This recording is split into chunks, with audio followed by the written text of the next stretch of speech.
Well, 10 on your side is still on toll watch. It appears tolls will not be coming to Hampton Roads until 2014 because today the Commonwealth Transportation Board set aside $100 million to cover that delay, and just hours later, lawmakers struck a deal on a new state budget.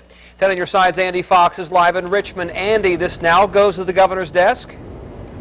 It goes to the governor's desk, but it also goes back to the House of Delegates, who will then send it to the governor. I spoke with Chuck Colgan. He's a Democratic senator. He's the one who broke ranks and joined Republicans, and it's because of him that we have a budget. I asked him why he didn't stay with Democrats on this, and he said because there's a lot in the bill for children and for those with mentally ill diseases, and that's the reason why he voted with Republicans, and that's why we have a budget. But Hampton Roads got a lot, $100 million in paying down the tolls until January 2014.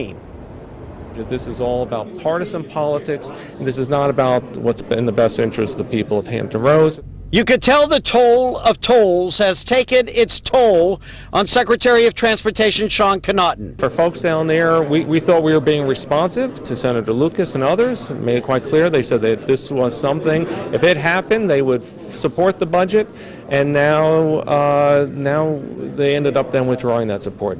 In the end, Republicans did not need Senator Louise Lucas's vote because they got Democrat Chuck Colgan to join Republicans to pass the budget. So there's a budget, and only Hampton Roads got toll abatement for the downtown and midtown tunnels. $100 million with tolls taking effect in January 2014. A big win for Hampton Roads, but local legislators still don't think it's a total win. Norfolk Senator Yvonne Miller. The reason I'm not happy is because the state really needs to stop putting on Band-Aids, and they need to do something about transportation statewide. Norfolk Senator Ralph Northam. There are a lot of different ways to skin the cat. The bottom line is the leaders need to sit down and come up with a plan. Senator Northam says it's a step in the right direction, but until you talk about taxes to pay for roads, we're just kicking the can down the street. A state sales tax is one, certainly the gas tax, which is already in place. You know, we haven't raised that since 1986. Senator Jeff McWaters isn't ruling out taxes, but it is clear paying down the toll without raising taxes is probably the only way it happened. I think it's a great idea, a great opportunity, because it doesn't really cost us anything. We were able to have lower cost of the financing of the bonds, which you're probably aware of, and that lower cost financing allowed for some savings, which the governor immediately passed on to our toll project, which I think that's a good thing. Now, Chesapeake Senator Harry Blevins, a big story about him. He had left the Capitol.